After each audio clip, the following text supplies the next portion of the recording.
Good evening, and welcome to the latest instalment of the Late Late Show with me, Irish Tommy. There's something on my screen that's annoying me there. Let me clear that. As always, thanks for joining. Always appreciate you being with me. We'll have a quick look and see who's in early doors. Usual is in straight away. Congratulations to the under-21s tonight. Yeah, semi-final now of the International Cup. So they're a fantastic team. They're just doing so well. Last season, obviously, as under-18s, they had a great season, won the league, won the cup, and they're doing it again, getting it done this season. So brilliant stuff. It's great to see that we have such a talented crop of youngsters. Maltese is in. Evening, Tommy. Evening, all. How are you doing, Maltese? Good to see you. Mark Pendleton's in here as well. And I don't know if that's Anton or Russ, but one of them is in there. And, excuse me. Toker Brendan, how are you doing, mate? Good to see you. And who else is in there? Mark Watson is in. Mark Pendleton, Benrahma scored tonight. Yeah, in that league, who cares, really? That is Mark Pendleton. So we also have Happy is in the house. Happy Hammerette, as always. Good to see you. And 2 up, 2 down. Welcome. And Richard Stevens in, top of the evening to you. Ray Burke as well in the house. Thanks for joining, Ray. Good to see you. I will have a couple of guests on. They're fashionably late as always. So basically it's James, you all know from E20's own TV, and Luke should join us as well at some point if he's up to it. He says he'll be here, but we'll see. And yeah, as Happy says, under 21s tonight through to the semis. Who did they beat tonight? Because I've just been working all day, so I haven't been able to keep up with everything that's been going on. I had a few things to do at home when I got home, and then shower and everything. So who did they beat and by what scoreline, please, somebody? Steve Cox as well in the house. John is saying they beat Brighton. Thank you, John. Robert Singleton as well. Welcome. Good to see you. Also saying Brighton. And goals from Scarrows and Orford. So John is saying it was a 2-1 win into the semi-finals. So well done to them. And it is the man himself. Evening, Luke.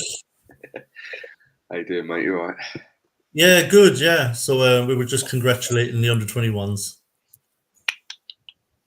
I'm a bit late as my bet come in just at the last minute, so I had to make sure that I was, withdraw the money as soon as it comes through. So I was like, it's all done now, and I can join Tommy. So how are you? All right? Yeah, good, mate. Yeah, good to see you. So yeah, I mean the under-21s, I suppose we should give them some love. Yeah. They've really kind of just kept it going from last season. Really, I mean they were magnificent last season. As under-18s, and have taken the step up to under-21s this season and look fantastic still. And you would have to think, given how much talent there obviously is in that team, that surely a couple of them at least will break through at some point into the first team. I mean, especially if you think about it. I mean, I'm old enough to remember when bringing a couple of these guys into the first team squad would have been a no-brainer. I mean, it probably would have happened by now and probably would have minutes by now. But I guess the game's changed a lot and it's a very slow drip these days. And, especially when you consider how thin the squad is at the moment, you would think, sooner rather than later, one or two of these lads are going to have to be given a real opportunity.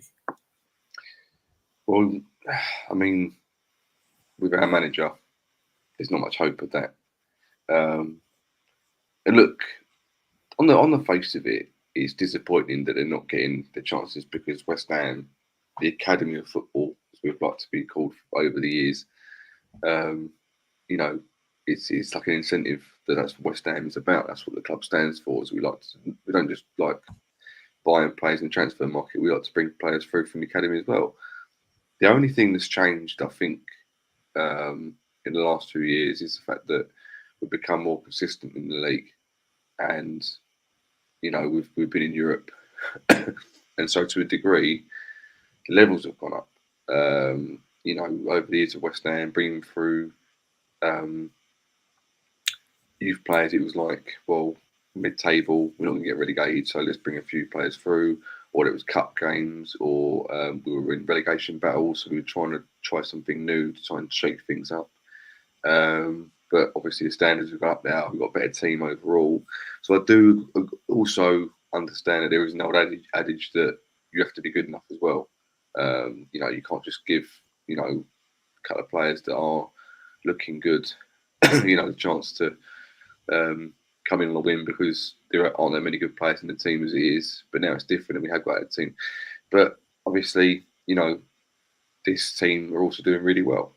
So it's not like they're just a random youth team. You've got one player who's breezing all the others. There's like at least 2 or 3 or 4 good players in that team that could probably make a step up, but they need to be given the chances. And I've not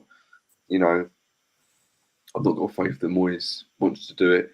I've not got faith that that we are going to give them a chance. For me. It's like it's a bit disappointing because of the fact that hi James, as well as they could do in the youth team, with all the wins they get in, the cups they get to, whatever, it's almost futile because there's no guarantee that they're going to get a chance in the first team. So I'm really happy that they're smashing it where they are. I'm really glad that they're doing really, really well. But for me, it's like a separate entity. I'm not looking at it as, oh, good. That means some of these boys are going to get a chance. It's like, okay, good. Well done for them. No good win for them.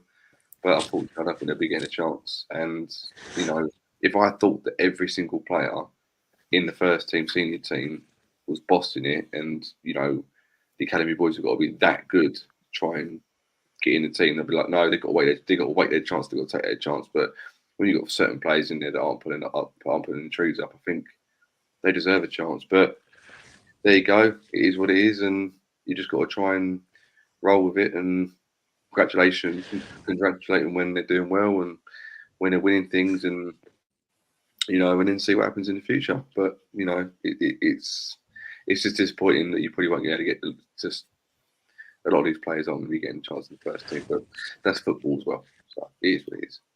Yeah, and I suppose, James, the reality is that even in a team as good as our under-21s, there's still probably only kind of going to be very few, probably, that will prove to be very good Premier League players.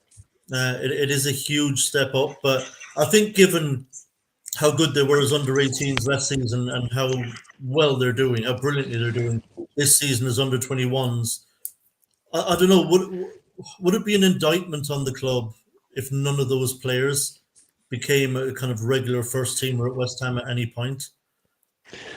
All depends if they get the chance, mate. I do think that some of these players need to go out on loan, though. Like, it's okay sitting in the under-23s or under-21s, but like, look at Freddie Potts. He's gone out on loan. He's doing all right at Wickham, and then you have to progress. Do you know what I mean? There's no self-entitlement to say, you know what, because they're doing well in the under-23s, they're going to walking into the Premier League side. Do you know what I'm saying? Just as an aside, Freddie Potts could win a trophy this season at Wickham is it Johnson's Paint final?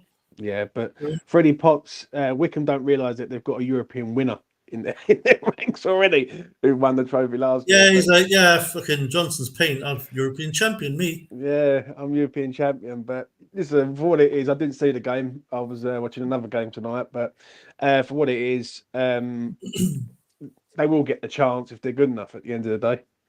And if they don't, then I can't remember a player who's left West Ham. It was a youngster who's gone on to smash it somewhere else. I really don't. So we'll see. Yeah, but as you say, we'll see. I mean, I think Moyes has basically said if you have to be like 21 at least. I think he said like before you can become a first team player, which is a bizarre thing to say, really.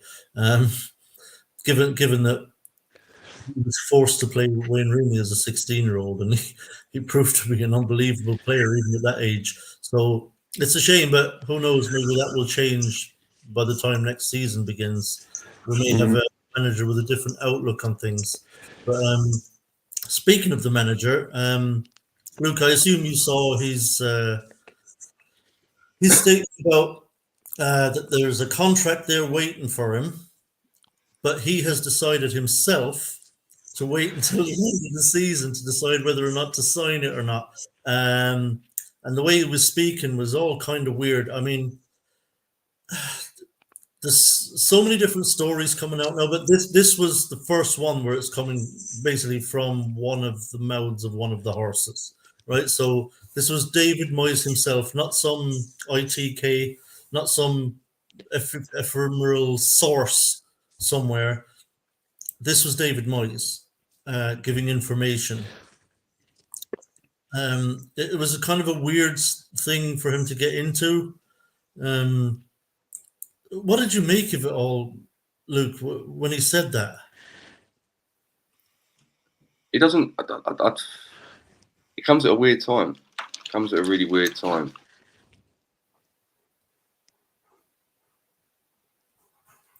James, what did you think of what David Moyes had to say today? As Lou gets told off, agree with Lou, 100%. It's coming from Sullivan. Simple as that. Sullivan don't want the heat brought on him. Yeah. So Moyes has been told today about the contract. Yeah. If Moyes turns around and says to the media, I'm going to look into it at the end of the season, no one can moan anymore. It all goes back to the owner. Yeah. I don't get this one though. I really don't. Yeah. If you was going to offer him a contract, what do you offer him a contract in the summer? You've weared it down. And if he decides to walk, which I think he does, I think he walks away from West Ham, then it's just been absolute madness. Do you know what I mean? And it all goes back to the ownership of the club, mate. And Moyes, for me, has done his time. But whoever the next manager is, and they've got to deal with Sullivan, I'll tell you what, good luck to him, because he's a nightmare. Yeah, and it sounded to me like someone who's almost saying goodbye, like before he's left. I mean, he still has 13 Premier League games, whatever, and at least 2 Europa League games left, and it seemed just a weird thing. It felt to me like there's some kind of cat and mouse game going on with him and Sullivan, and maybe Steidton as well, and other board members. Like this was kind of for them, and 100%. I'll be very interested to see how the club respond, because he's saying that, look, there's a contract there if I want to sign it. So does that mean it's a contract that he's not happy with? Does it mean it's a contract he would be happy with, but he still doesn't know if he even wants a new contract himself? It's going to be interesting to see what the fallout will be from this. I want you to answer me one question tonight, Tommy, on this show tonight. What is the West Ham project? There isn't one. Exactly that. Yeah, when people were coming out with this months ago saying about Steidton's going to come in, West Ham have got a project. Yeah, there is no project, I'm afraid. We've got an owner who's incompetent, doesn't know whether he wants the manager or not. And this is a PR thing from Sullivan all day long. Sullivan knows that in front of the lights, Monday night, 8 o'clock, Sky Sports, if West Ham don't perform, the fans are going to be turning on him. So what he's done is he's put this onto Moyes to say, right, if any media spill, you just tell them that you've got a contract there and it's up to you. This is right. This all goes back to the ownership. And when people used to say to me about there's a project at West Ham, there is no project, mate. There is none. Right? If someone can tell me what's going to happen in a year's time, then I'd love to hear it, because I just don't see it myself. I really don't. Yeah, sorry. Go ahead there, Luke. It was just kind of a bizarre thing to say, and the timing was weird. And it sounded like a man who's not going to be here next season. Well, no, but it doesn't. Coming from him doesn't make sense. But the fact that he's been offered a contract when he's on a bad run, because it doesn't make sense. Because I think in December, What was he? Was he talking about something that they had spoken about in December? He hasn't been told otherwise since then. But now the board are like, oh, now the board are kind of like, well, maybe not. And but he hasn't just been told. Maybe that what he said, I said to James, I don't think what he said was necessarily for the media or the fans. I think it was for the people above him. I think there's some kind of mind games going on here now. It could be because he's maybe thinking, "Fuck this! I'm gonna give myself. I've got the fans on my back. Sullivan isn't helping or whatever. I'm gonna make myself like." This is what I'm saying. It's so up in the air. 1 minute it's him saying something, then the next minute it's the owner saying something, and then nothing is quite, all decided. And it's no wonder the players are playing like they are, because the whole club is up in the air. No one quite knows what's going on, and like he's now basically saying that. Well, Moyes is basically saying that the ball's in my court now, and if I want to stay, I'm going to stay. If I don't, I don't. If you're a manager that wants to stay at the club, you'll sign that contract. That's it. So basically, what it says to me is that he's telling clubs, apparently Celtic, because Celtic have, they're apparently they're going to change manager in the summer. He's letting clubs know that basically he's on the market come the end of the year. I don't quite know why you'd want to stay at West Ham if you're not really wanting to sign a contract at the end of the year. I think maybe he thinks he's going to get somewhere in the Europa League. Unless he's lost face. I don't know. That's the more to the point. Imagine this: you get offered a contract. The contract's there, and then they pull the contract at the last minute and say, we don't know at the minute.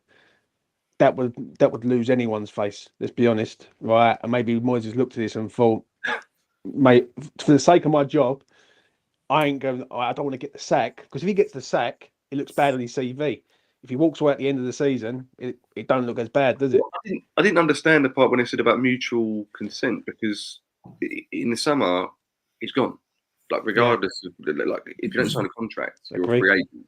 There's no mutual consent. Would be like halfway through the season, both parties say we don't fancy this anymore. See you later. You've still got to stick on any contract. But if you're in the summer and you're out of contract, there's no need for mutual consent. There's no need for anything. You're literally going, well, even if you wanted to stay, you can't because you've got a contract. No mutual consent. You're not here. You're a separate entity now. So I don't understand the mutual consent thing, because there doesn't even need to be a mutual consent. You're just not there. You have to be re-brought in. You have to re-sign a new contract.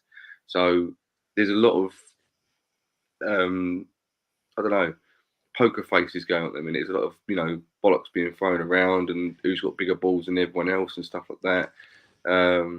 It's all it's on the owner, mate. I'm not saying it isn't the owner. I'm not getting into the whole Sullivan thing personally. Yeah, but the fan divide has been going on for 8 months now. Longer than that.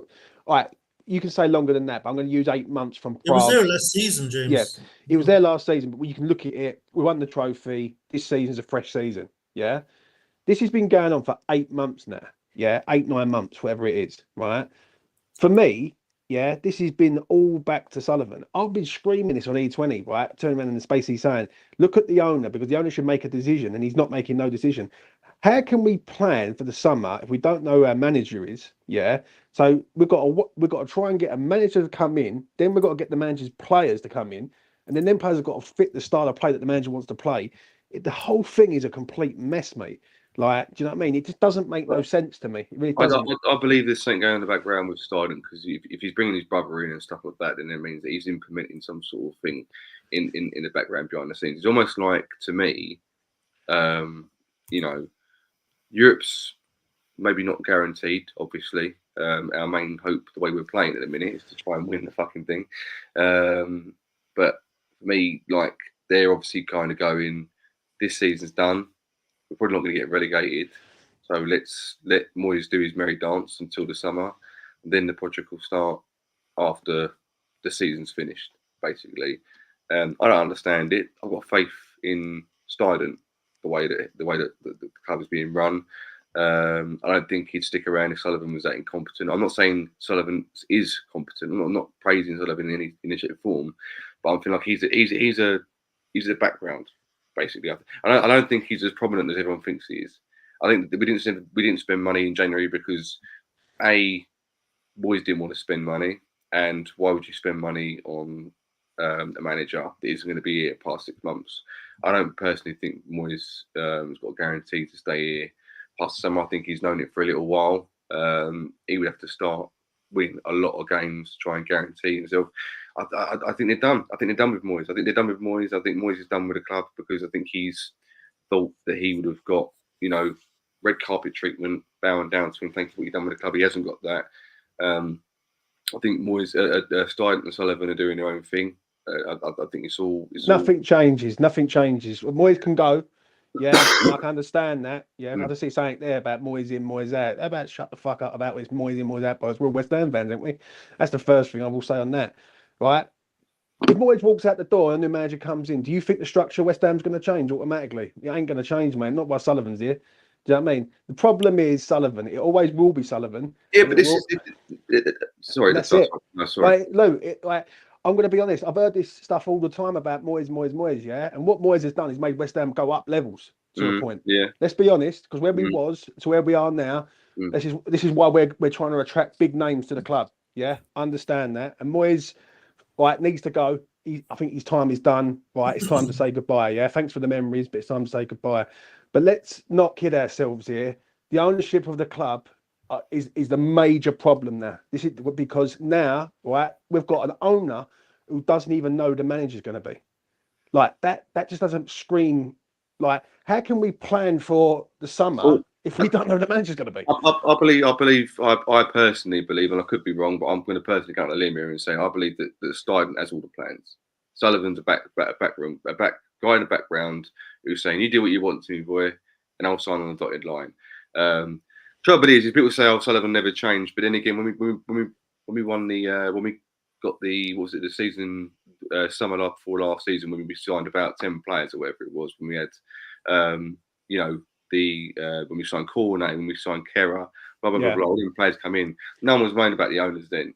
It was all but right. he was West Ham going in the right direction. But they were looking at Lou. They were looking at selling Deck. That money, that was a Declan Rice money there and then. Yeah. Right. No, and then they thought, you know what? Well, we know that we've got a golden egg here, and it wouldn't surprise me if they get rid of Paqueta and sell and buy with Paqueta's money this summer. But that's fine. But that's I'm not expecting to pile 200 million in every year. What I'm trying to say is the fact that at that point the club looked like it had some structure because it was we just had a good season in the Europa League. We got knocked out. We was in the Conference League. Everyone was thinking, right, this is a good plan. Since that window happened and that season started, Man City at home losing 2-0. It was almost like that.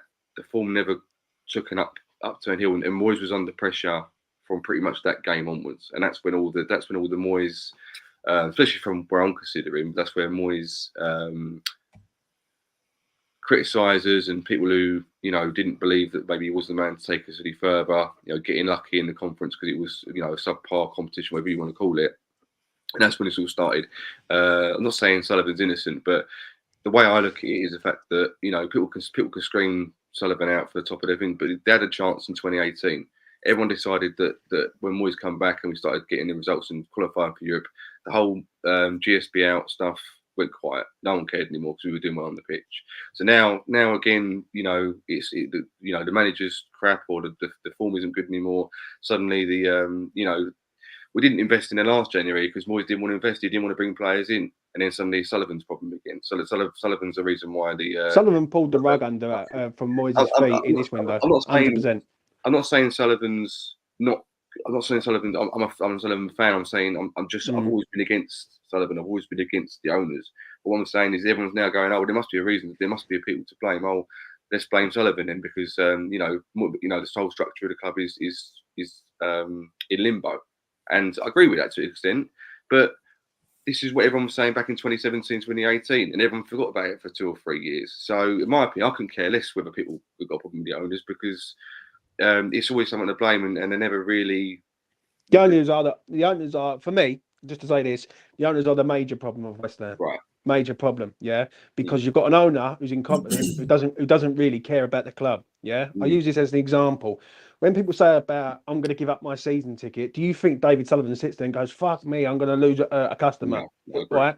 When you can get rid of John from Canning Town and go and bring in someone from Southeast Asia, they do not care. It's a tick list to say, you know what, that seat has been sold, right? And when you start turning West Ham into a franchise, which I've been saying for 8 years, I've been preaching this for 8 years, so I do know what I'm talking about when it comes to this ownership of this club, right?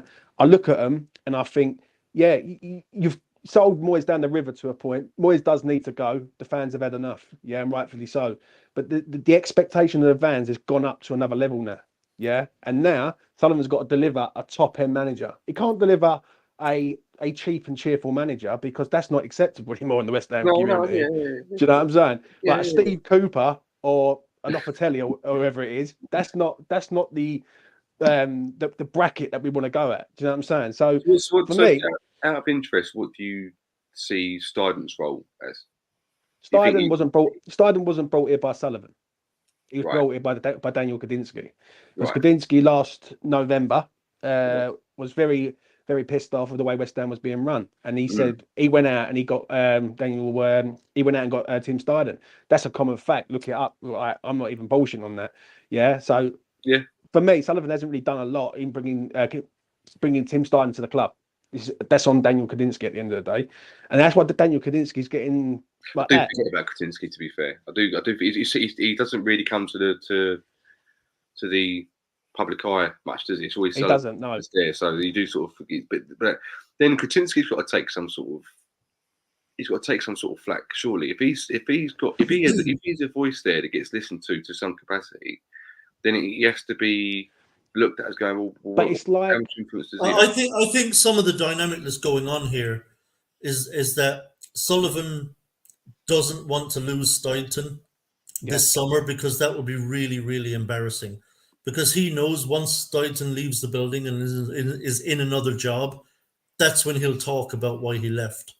And if it's because he was brought in under false pretenses and that Sullivan basically wouldn't let him do his job, then that's going to be very embarrassing for Sullivan. And it's going to make it incredibly difficult for him to appoint another director of football because his reputation will be very poor in the football world. And news spreads fast in the football world. Everyone knows who Sullivan is and what he's about. And if that were to happen, it would be a very, very bad look.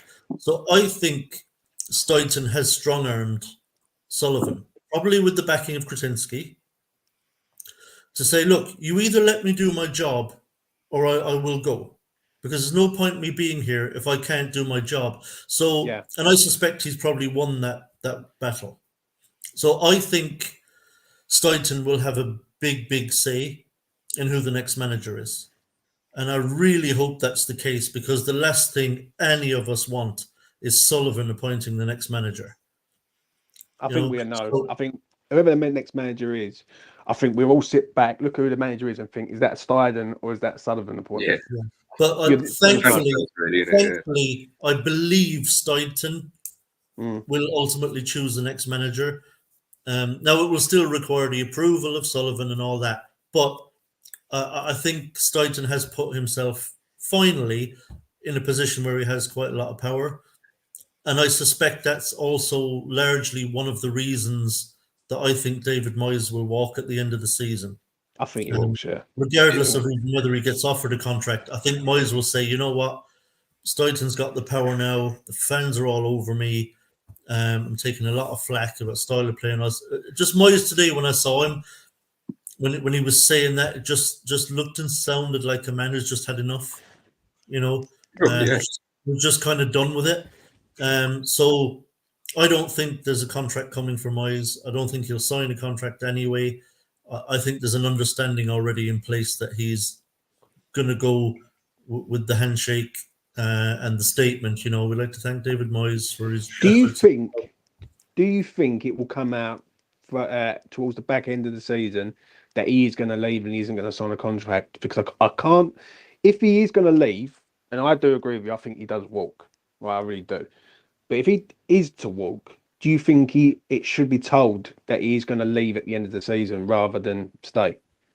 Rather than have played the last game of the season, we all sail off into the sunset in the sunshine, and about 2 weeks later we find out that he's left.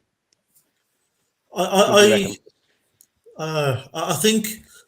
I think we'll know before the final home game, Yeah, because as much as I hate the style, and we should, if that's what's happening, and everybody at Moyes and at board level knows that's what's happening, that he's going to just leave by mutual consent at the end of the season. I think for all my criticisms of him and his style of play, I don't particularly like his personality, but he has been our manager for, say, 4 seasons or whatever it is, and 4.5, and he did win us a trophy. And I would like to think that he would at least be applauded out of there by the fans to say, look, we know we don't want you here anymore. We believe we need to move on. We want to see better football. But still, thank you for all your efforts and for some of the good times that we did have. I think he deserves that kind of send-off, really. And I say that as someone who's very critical of Moyes' style of play and everything else. And like I said, don't particularly like the guy's attitude sometimes, particularly towards fans. But I think it would be nice if everybody could at least part showing respect. I think he at least deserves that. That's why I think this is a situation that wasn't necessary for us to be in. David great. Moyes or Sullivan or the fans. Sullivan has caused this. Great. By his ineptitude and his lack of ability to make an obviously correct decision. Do you know? He should have been able to walk at the end of last season with everybody's gratitude. But now we've come down to this situation where it's getting more and more toxic. Christ knows what's going to happen Monday night. If we're 2-0 down, 80 minutes in or whatever, and it looks like the game's gone, it could get really bad in there. In that stadium, and it could all end up, very badly, where he just gets sacked ignominiously, one day, and I would hope for better than that for Moyes. If I'm completely honest, just my own sense of decency, makes me feel like it didn't need to be this way. All goes back to the owner, mate. I can't. I don't know how to keep banging on like a broken record, but what you just said there, spot on. Especially about last summer.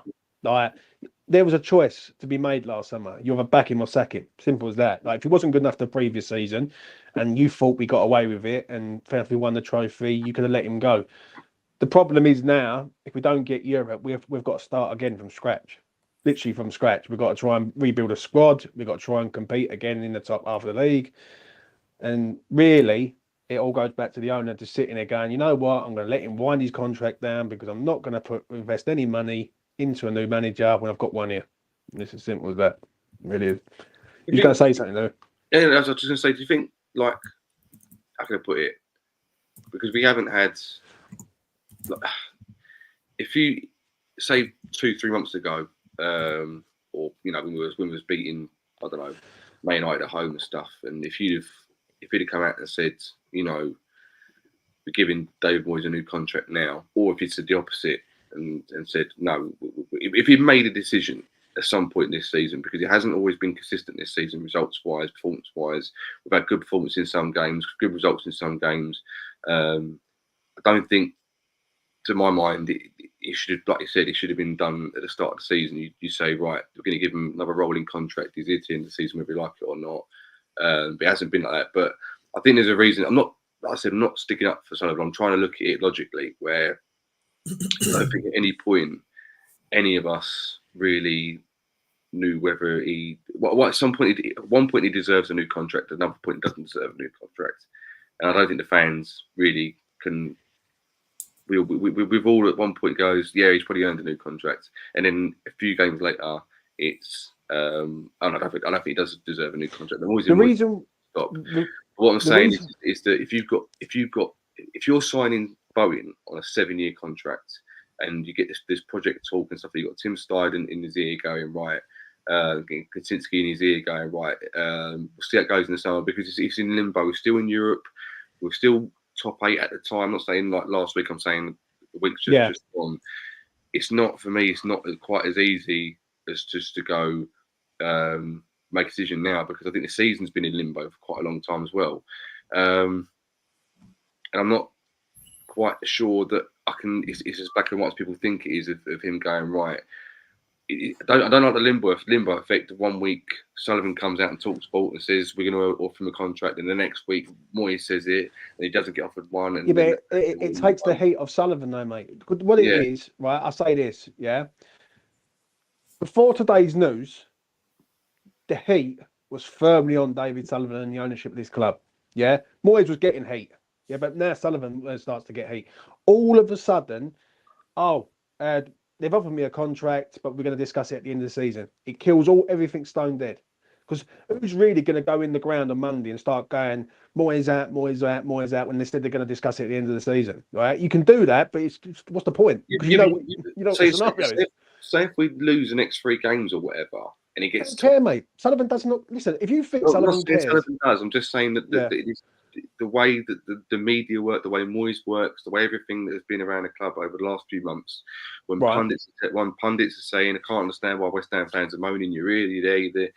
Like, to an extent, it's almost like, okay, you can take heat off someone, but then that heat generates regardless of whether you're taking heat. Moyes can come out and say, I'm going to decide end of the season, but you've still got a few months. You've still got, what is it now? 3.5 months to go, 3 months to go until the end of the season. We're still in Europe, where everyone likes it or not. And if you didn't get knocked out of, what I'm saying is Moyes saying this isn't the last thing you're going to hear on it.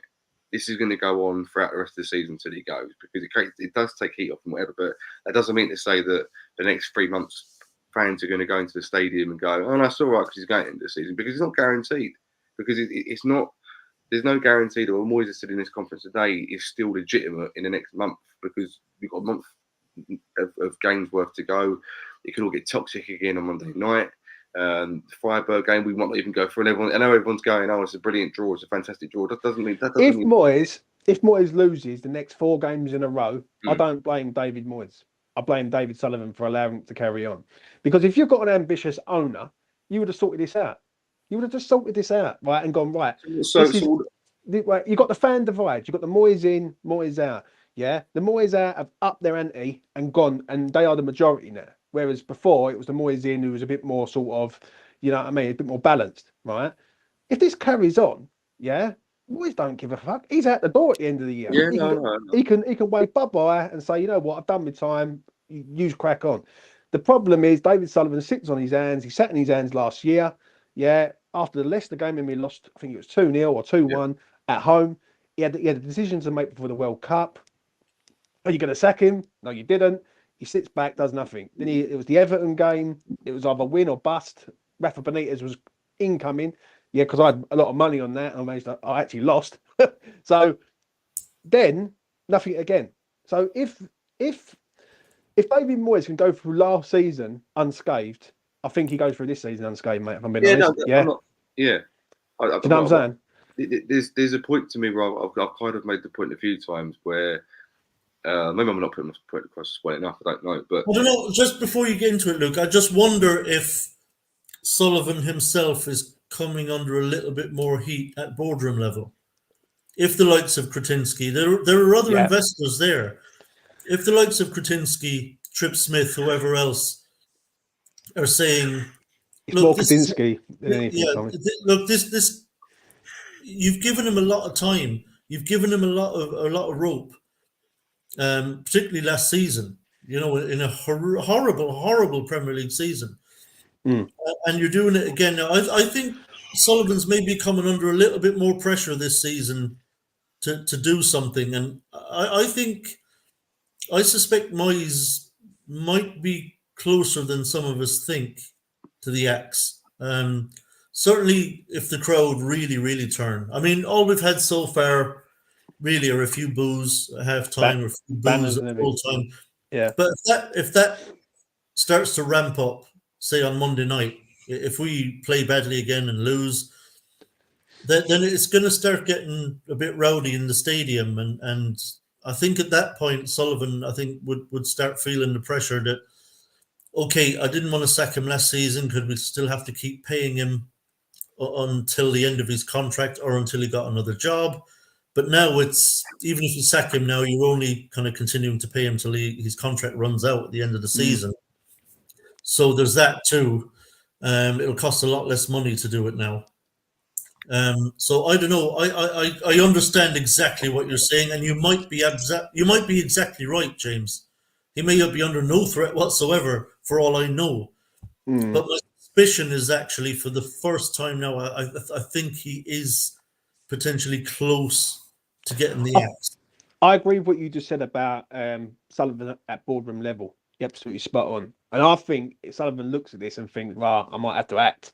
To some stage, because if Kudinski decides I've had enough, then that's his major, like, second majority shareholder out the door. Yeah, then he's in trouble then, because then he's going to have to take the reins of it. So I think he's under pressure, Sullivan. But I think Sullivan don't care, mate.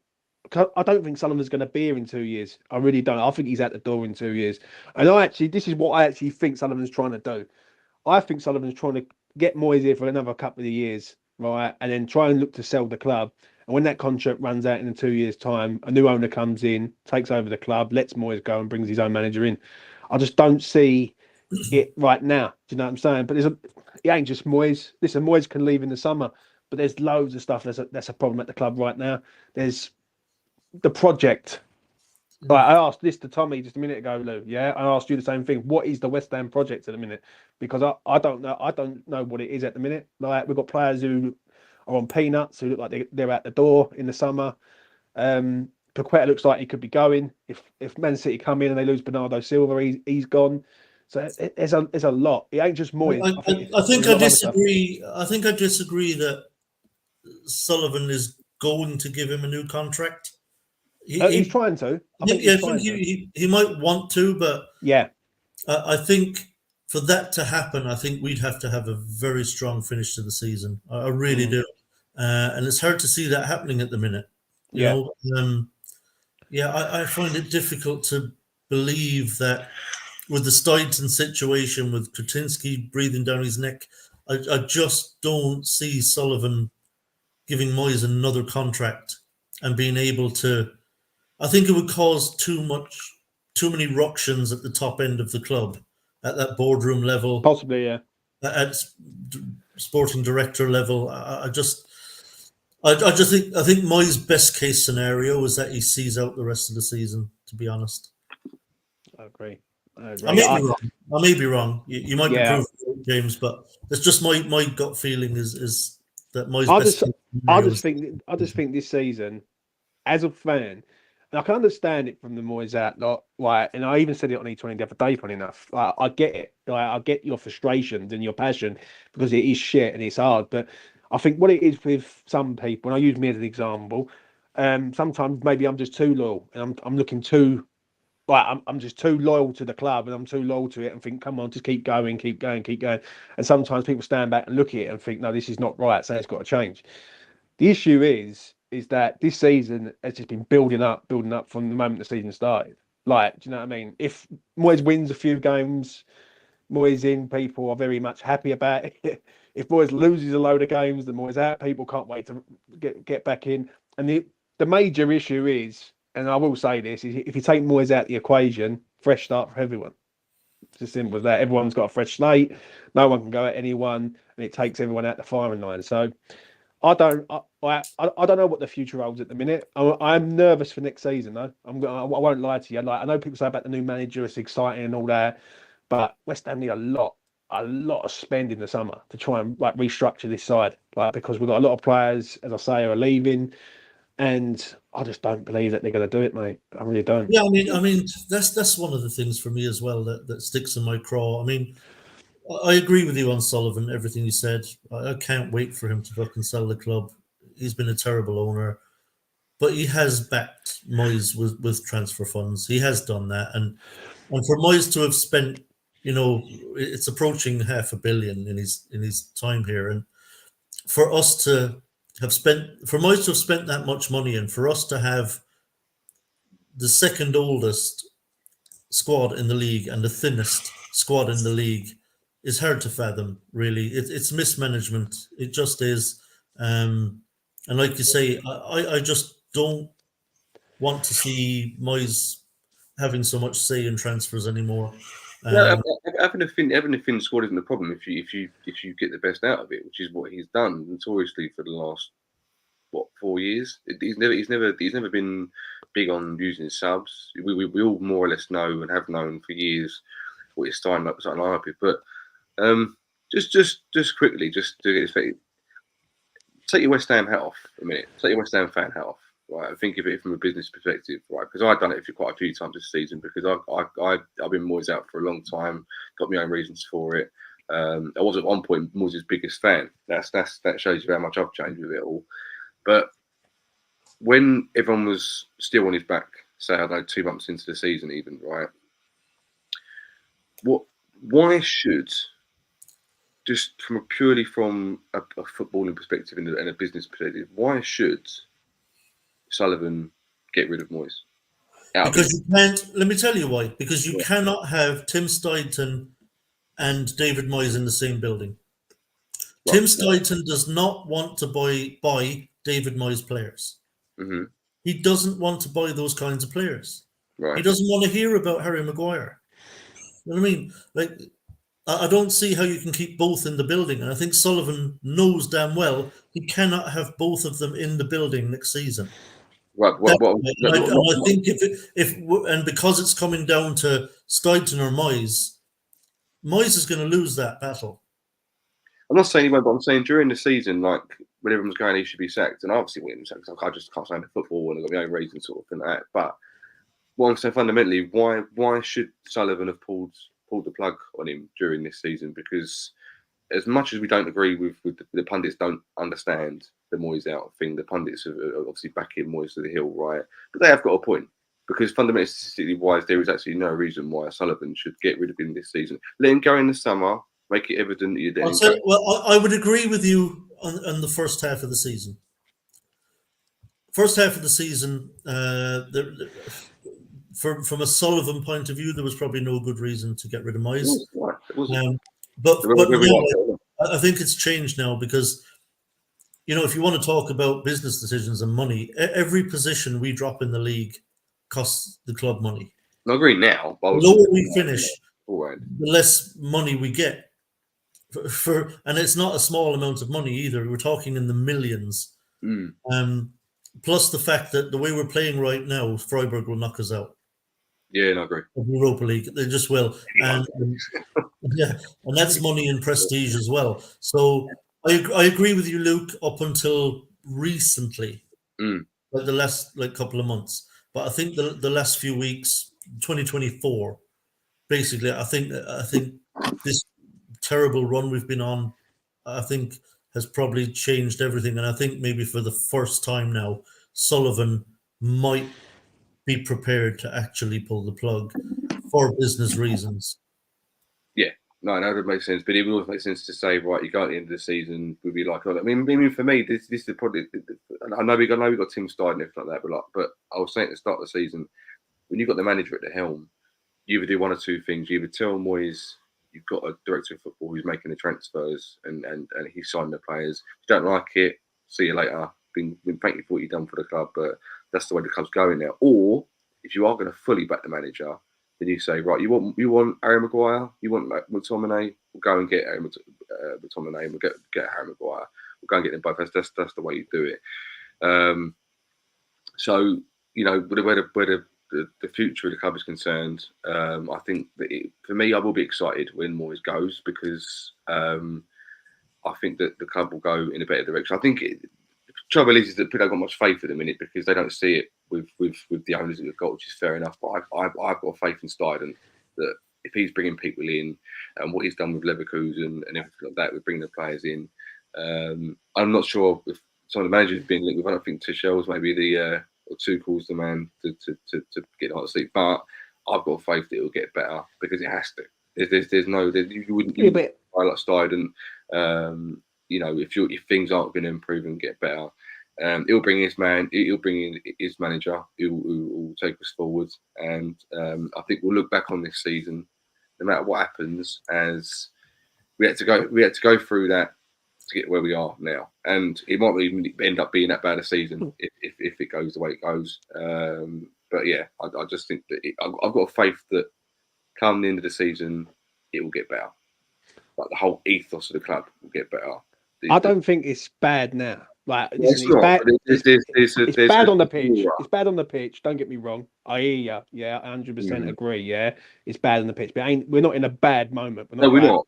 The club. I mean, the aura around the club. It's all. Yeah. All you hear in the media is them having to go at the fans having to go at each other, the GSBL stuff. You got Talk Sport talking. The media are very much involved with all this now. What I'm saying is when you go online or anything like that, or you talk about West Ham, it's not how it should be. Brilliant. We're in the top half of the table. We're in the last 16 of Europe. Brilliant. The good stuff's going on. There's been a dark cloud over West Ham for a little while now. It shouldn't be there because of where statistics are. We're having a good season on paper, but overall there is an aura about the club at the minute. And it's mainly because it's in limbo. Nothing's decided, and I think that once it's all decided, like you said, James, that once everything gets clean slated, I think it'll get. I think it'll improve, and I think the whole mood it has to. Basically, it can't. I don't see how it can kind of get worse feeling at the minute now because we're the fans aren't happy. Whether they're not happy with the stuff on the pitch or in the stands with each other online, whatever you want to call it. But we're not. We should be feeling really positive. Everyone should be feeling, but we're not. I'm actually the opposite to you. I'm actually worried about next season. Listen, don't get me wrong. I think Moyes should go. Don't get me wrong, and I agree with you 100%. But I just look at there's so much got to change at West Ham in such a short space of time. Now, for me, if next season you bring a new manager in, that manager's got to hit the ground running fast. Yeah, he's got to hit the ground running with a bunch of players that are going to be new to the club. Now, it's okay bedding in 2-3 players, with players who have already been there. But if you do really go through our squad, we've got a lot of aging players, like Tommy said, and we've got a lot of players that are going to leave in the summer. Like, there's quite a few. It's about 10 players, I think I've worked out, that are either going to leave on a free or not going to be required at West Ham. So West Ham are going to have to change every single one of them players and probably add a few more. So it's going to be a big major restructure of West Ham. I know what you're saying, but then again, I'll refer you back to when Moyes come in because Moyes did that. He changed the fortunes of the club pretty much. But was there an expectation with Moyes to get anywhere other than safe when he come in? That's the difference. You know what I'm saying? He done what Pellegrini was meant to do. Yeah, exactly that. But what I'm saying is it can happen. Yes, there might be more pressure. Yes, there might be more expectation, but it can happen. And if you've got someone like David Moyes who can win the club a fucking European trophy, and get a European, whether we like the way he's done it or not, if you can have someone like David Moyes who was basically universally, blacklisted by English football because of the way he failed at the United. I mean, as well, there's other examples in other clubs. I mean, you look at how quickly Emery turned things around at Villa. And I'd say we probably have. I don't think it's impossible. That's basically what I'm saying. I know what you're saying. It's going to be hard. It's going to be a tough old ask, and it's got to be everything has to be right. The right appointment, the right transfer policy, the way anything goes. Because what it is, it's in sections. Like you go the manager first. That's the man who's going to run the show.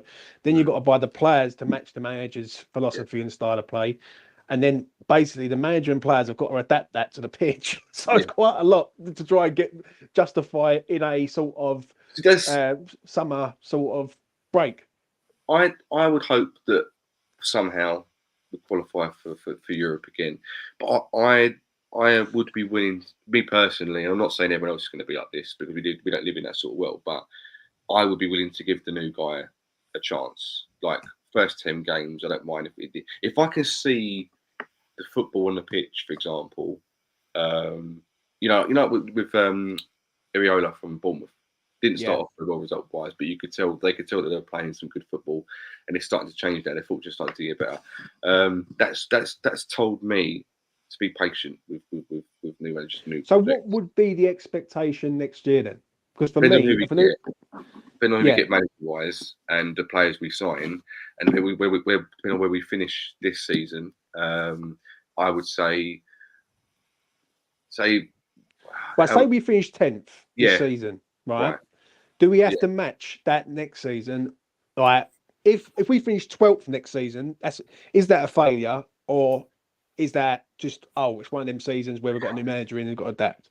Well, it's interesting because Moyes finished 14th last season and won a European trophy, so he had the equaliser. If he didn't finish, because he finished, was it 6th and 7th consecutively in the league? 6th, 7th, yeah. And then we went right down, but we did win a European trophy, so it equalised it out. We then qualified for that again. So in the end, if we, for example, say like we qualified for Europa League again somehow, we finished, I don't know, until we finished 10th, we somehow won it. Let's just put it out there. Yeah.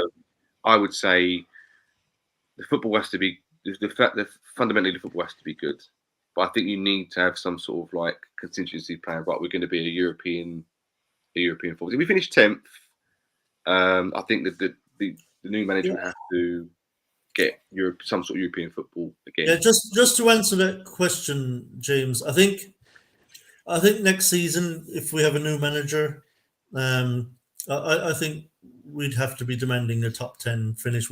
We have to be pushing for a European place, because we're not going to have European football next season, in my opinion.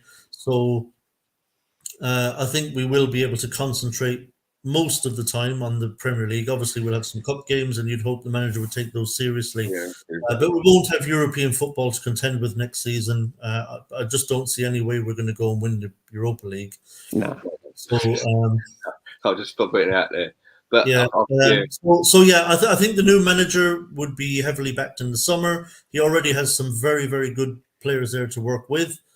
So I think, we really should be looking to push hard next season for a European spot. We're absolutely capable of it. So I think if the manager were to finish 12th next season, I think that would be underwhelming. I don't think he'd be sacked for it, but I think certainly in his second season, he'd be under real pressure. To be like, last season wasn't good enough, but wasn't terrible, but you've got your feet under you now. You've got another summer transfer window. So the second season, I think, is when the pressure would come on. But yeah, I'd be disappointed with 12th next season. Yeah. Even with Moyes, I'd be disappointed with 12th. I think 12th would be underwhelming with no European football. I think West Ham have to get top 10. Like, they have to. Like, if they're going to invest, if they're going to invest a lot of money, they have to get top 10. Do I think they're going to get top 10 next year with a new manager and everything in the first season? I don't think so, mate. I think it might be like a transitional period where you look at the players, like it all comes into play and you're trying to work on different things and everything. I think the following season after that would be the season where we go up. Well, that's basically what I was saying. Yeah. The first season you'll get a little bit of leeway. Yeah. So 12th, like I said, would be a bit underwhelming. But you can kind of get away with it for one season if it's your first season, if we can see kind of what you're trying to do and the direction you're going. But I think you're spot on, James. I think that second season is the one where it's like, right now you've got to start, performing, or we're going to be looking elsewhere. So, but it'll be interesting to see. It's certainly never boring at West Ham, is it?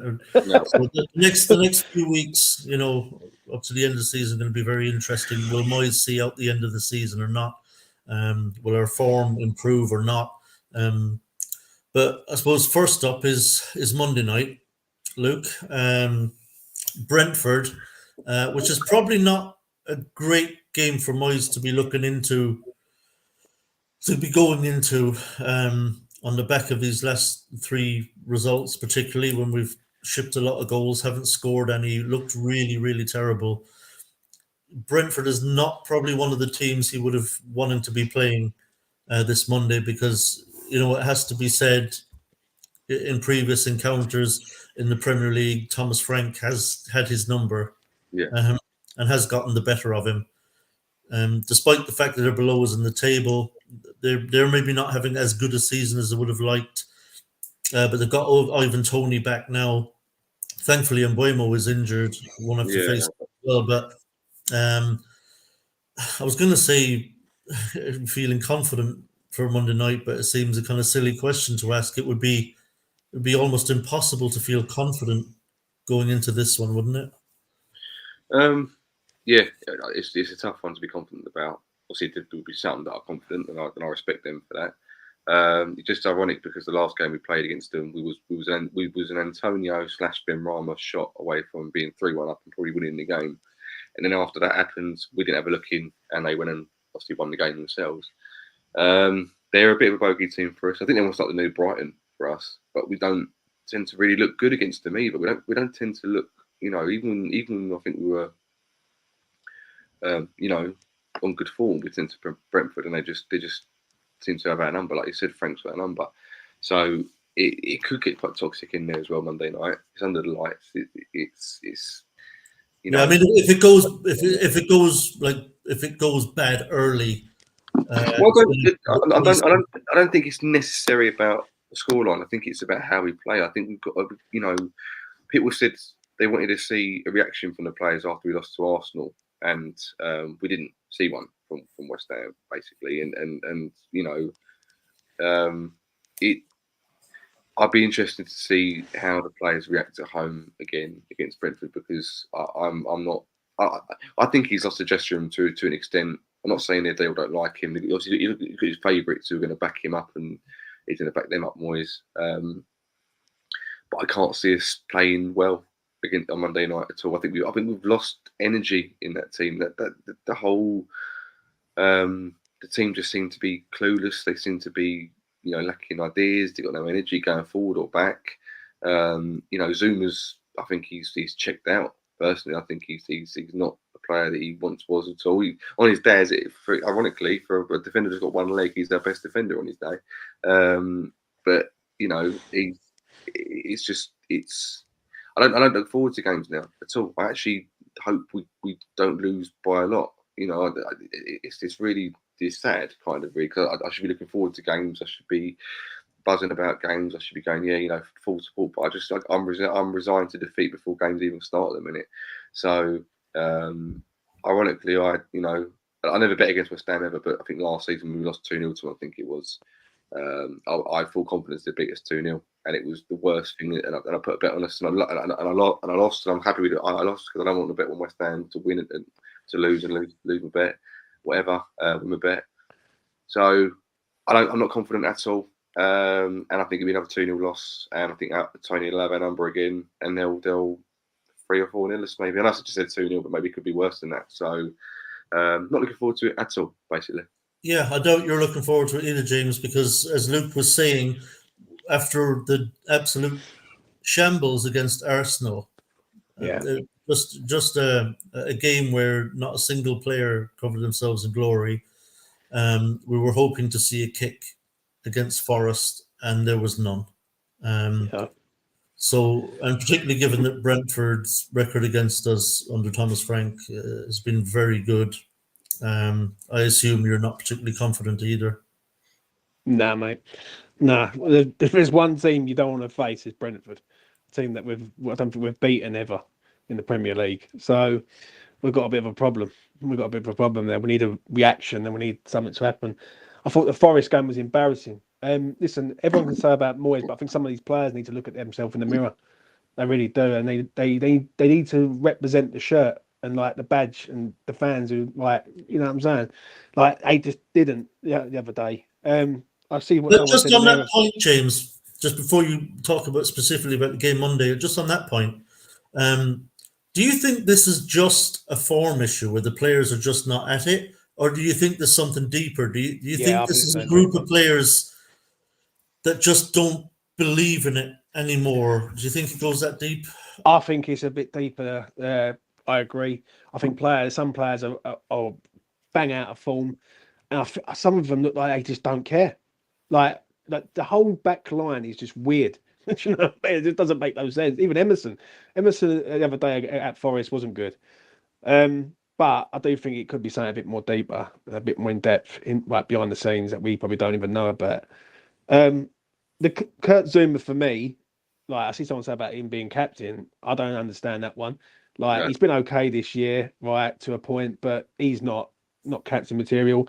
no. One thing I will slag Moyes off is Mavropanos had a really good game against Bournemouth, and then you just don't see him ever again. And there's people like Aguerd in the side and Zuma in the side who are absolutely crap at the minute. Yeah. And I can understand what he done last week, putting Zuma and Aguerd back in there and sort of saying, right, get out there and show the people that you can defend. They still can't defend. So Mavropanos needs to play. Like, he needs to play, you know? Calvin Phillips, as I say, gets sent off. We all get rid of Souček, and now he's back again. So, like, he just can't make it up. Do you know what I'm saying? But the players need to turn up on Monday night. They need to play for the fans and realise, like, the club that they represent. Like, Moyes can only do so much with these players, but the players have got to take it onto the pitch and do their thing and all. And sometimes I think they just, like, against Forest, there was nothing there, mate. Nothing. And like Antonio comes back and we need him to hit the ground running fast. He was he okay on Saturday? Not really, I wouldn't say. But I don't know. I think it's more in depth. I think there's a lot of problems. I think Brentford's going to be tough. Everyone says about Ivan Toney, right, which is a shame because he's back. But Mopé and all, he's another one who loves to score a goal against us. Brighton, Everton. Yeah, remember when he was at Everton? He hadn't scored in about 40 games. Yeah, and he scored And then he against us. scored against us in the Everton game or something. Yeah. So it's just mad, right? We seem like we get strikers that just love to score against us. Yeah, so well, if he's gonna get himself a goal, it's gonna be against our defence, isn't it? yeah, and he scored last time out against us and all in the 3-2 Yeah. win for them. So we've got two players who love to score against us. We're out of form. Cue West Ham 1-0 win. You say just yeah, well, yeah, there is that. Yeah. You just know it's going to happen, don't you? Might just bet on that. Would it be enough, like, if we shithoused a 1-0 win? I don't think we can go and shithouse a win and change anyone's feelings. I think we've got to see a performance, haven't we, Luke? Well, yes, we do. Do we need a win or do we need a performance? That's more to the point. The performance will appease the fans because they'll know that there is hope in that team, right? Yeah. It depends how you lose. If you lose by a last minute goal, but you've been playing really well for 90 minutes, I think fans will be disappointed. But they'll at least we've had a good performance for 90 minutes. So we need the win. Don't get me wrong, we haven't won for a little while, so we need a win. And I think people would have to take the shit out of us. That would be, got to take it or leave it. But it's interesting. Yeah, I mean, look, the points will always be welcome if you win. But it'll still feel like papering over the cracks. It will do. Yeah. If the performance isn't there, But just on that, you said that the players have got to take responsibility as well as Moyes, and I do see where you're coming from, right? But it is the manager's job to motivate the players. Players have got to have professional pride in their performance, don't they? They do, but then there seems to be this thing of, especially with the Moyes in crowd, I've found, and it is vice versa with other results and stuff like that, that when we win, Moyes is a genius, and when we lose, the players are to blame. And I'm personally of the. Just as a side note, I don't know if everyone saw the last few days of Gerrard's tenure at Villa, when I think Tyrone Mings scored a couple of own goals towards the game. They lost a few games, and for me, that he scored them on purpose. If you look at the way his reaction, the way he scored the goals, he meant to do that. And I thought it would come out that Gerrard apparently made the whole ethos of the club horrible. Players didn't want to turn up to training, all that sort of stuff like that. Like, they wanted him out, so they got him out. But when I look at the managers, you get the manager bounce because a new manager comes in, he motivates the players, and they get a lift, right? Moyes has been there for a good few years now, and he's got some good stuff out of the play. He's got some bad stuff, and we had some bad moments. But I am personally of the belief that yes, players do have to show something, but I also believe that the players are handicapped quite a lot by they play with one hand tied behind their back with Moyes sometimes, because when you are playing a system most weeks where you don't allow a lot of players, certain players, to express themselves. But would you say the team was handicapped last week? Because I thought that team lineup that you put out was strong. I know that because I backed West Ham as an idiot that I am, thinking West Ham are going to turn up. the only one, mate. Like, do you know what I'm saying? So, were the players handicapped last week? I don't think so. Like, you had Antonio up front, Kudus, Bowen, you had yeah, no, I know what you mean. On paper, on the team lineup and the formation, it was probably working out. But if you've got a manager that isn't motivated, if you've got a situation where the players are motivated down the dumps, just beaten 6-0, the manager has to find a way to go, right, forget about 6-0. Forget about that last week. Forget all about that. This is this game. Go out in there. I can't see Moyes motivating the players. When I say he's lost the dressing room, I mean, as in, like, you know, there is a default setting as a player where you want to play well no matter what. But I understand what you're saying. I do. Yeah. But then I have heard that on the other side of the coin when people say about Prague. They say Moyes didn't win us the trophy. The players won us the trophy. Yeah, you have to praise him for praising sake. Yeah, right. Yeah. So you can't have it both ways. Like, you know what I mean? You can't say, right, in Prague the players won us the trophy, and despite of Moyes, and then when we lose a game, it's Moyes and it's not the players. Like, you have to come together as a collective. Yeah. Totally agree. So right. Well, so, I actually weirdly, I'm weirdly neither. Like, I don't think Moyes won us that game in Prague, and I don't weirdly. I don't think the players collectively won us the game either, because it wasn't a good performance. You know, like Fiorentina were the better team on that night, but there were just two moments. For me, it was literally just two moments that won us. One of them was their defender giving a pen away for a handball. Thank you very much. We'll take that. So Benrahma sticks it away. It's a pen. And then just a brilliant run from Bowen and a great through ball from Paqueta. Another moment in the game, and we end up winning it 2-1. So I weirdly, that game for me came down to just two moments that got us 2 goals, which was enough to win it for us in the end. So I thought we did defend well in that game, though. Fiorentina were all over us at times. Well, that's just like Mourinho always said before. Mourinho's, one catch. He said finals aren't played; they're won.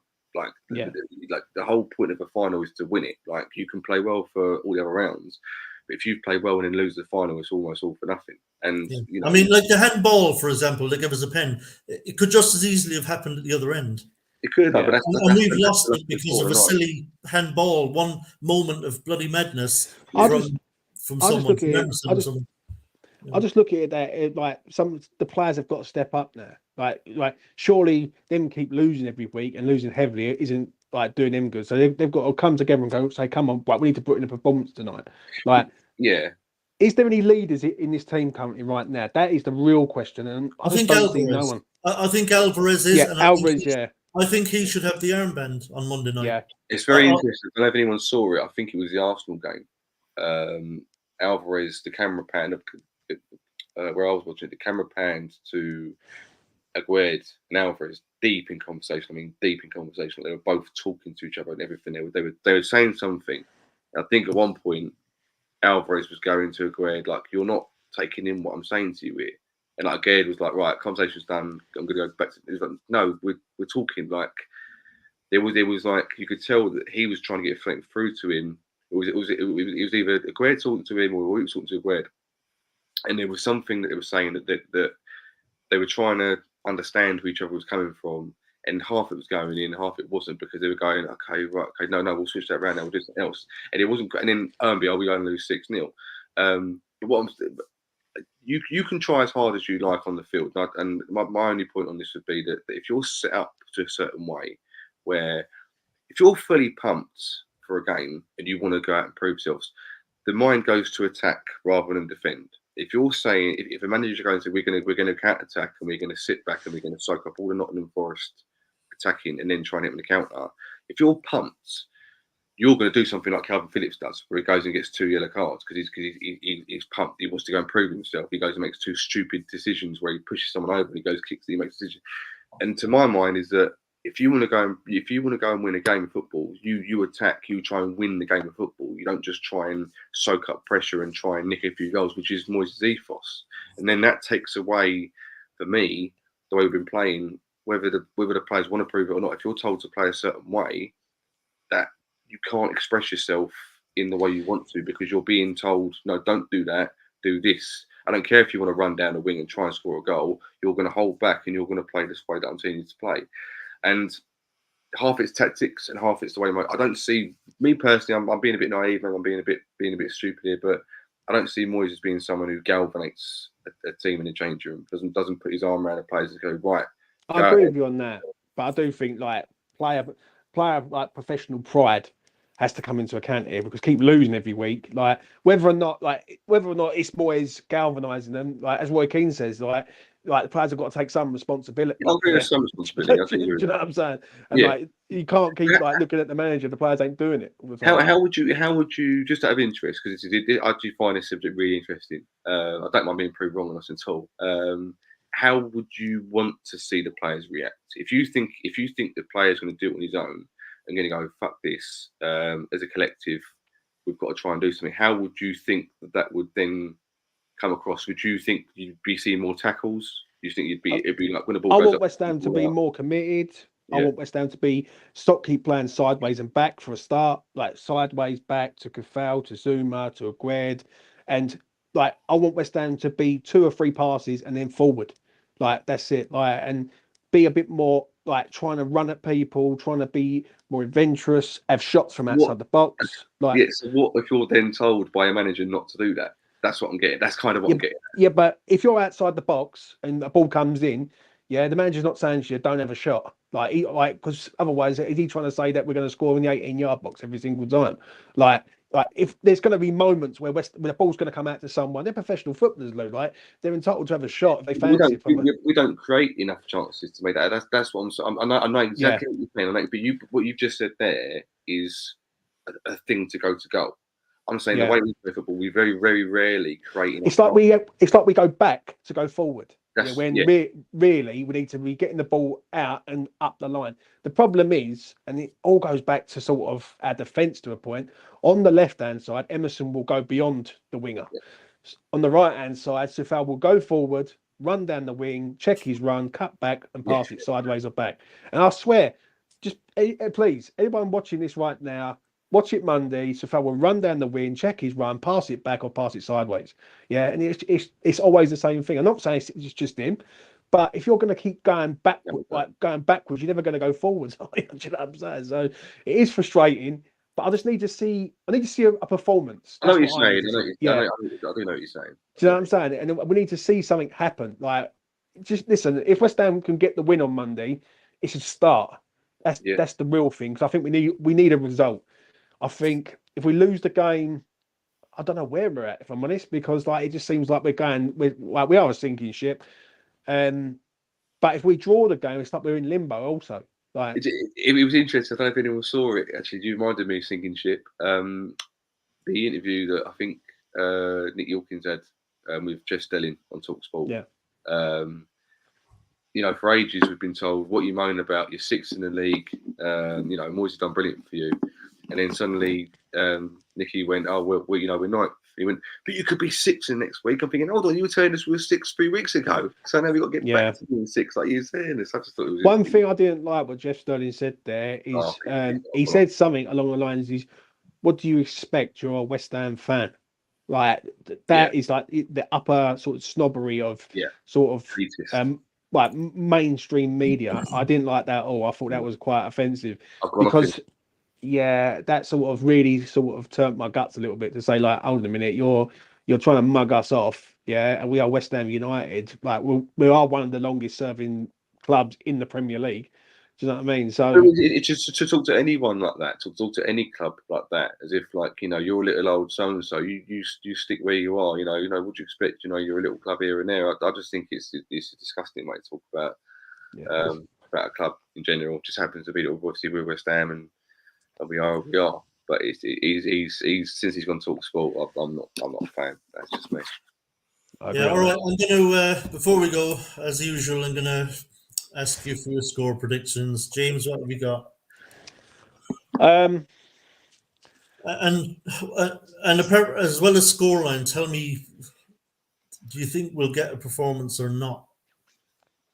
I think a performance might come on Monday. I think they've had enough time to sort of assess things, and if Paqueta is there, we might get something out of him. Yeah, and out of this team. I'm gonna say a draw. I don't think West Ham win. I think West Ham might put a performance in, but I think it's only enough for a draw. This is, as I say, this is a side that we just don't ever beat. So Yeah. performance is a relative term then. Yeah, Yeah. I think I want us to put a performance in, but I think it'd be I'm hoping for a good performance, but I think it'd be a draw. What are you saying? 1-1 or because we don't score that many? So Yeah, we can- 1-0, something like that. Luke, what have you got? 3-0 loss and no performance. Prove me wrong, West Ham. Prove me wrong. Yeah, You heard him. yeah. I've got no confidence for this one. I can only go on what I'm seeing. There was no reaction whatsoever to the 6-0 against Arsenal. It was a tepid performance up in Nottingham against a Nottingham Forest team that was 16th when the game kicked off, who are not a good side. And they didn't even look that good a side when we played them. So, a team that didn't even look particularly good beat us kind of relatively comfortably. Brentford have got a lot more about them, I think, than Forest. We're just struggling all around. We can't keep the ball out the net. We can't put the ball in the net. So I'm going 2-0 Brentford. Like again, I hope I'm wrong. I hope we see a reaction from the players. We see a performance, and we get a much needed win and performance and 3 points. But it's difficult to believe that's going to happen until I see it with my own two eyes. So I'm going 2-0, unfortunately. But we'll see what happens. It will also be interesting to see if it goes that way, what it's going to be like in that ground. Yeah. I think it's going to be. It might go beyond booze. I think this time. I think it's going to be. Yeah, I think it's going to get pretty tasty in there if it's going tits up. But we shall see. But as always, gentlemen, really appreciate you joining me. Mandy, by the way, in the chat, you're absolutely right. I haven't been talking so much tonight because I am quite tired. It's been a long day for me. So I'll let James and Luke kind of brought them in as the water carriers for me tonight. So appreciate it, guys. I would have been really struggling on my own tonight. And as always, to everyone in the chat, really appreciate you. I won't be doing a show next week because I'll be traveling to Tipperary, go and see Mum, or she'll be mad at me if I don't. But the following Friday, I will be doing a show. And again, just because I appreciate everyone in the live chat, I'll do a live chat heavy show. So I'll interact with the live chat for the evening and get your thoughts, answer any questions you have, and respond to your comments. So fingers crossed, everyone, for Monday night that we can do something. But until next time, as always,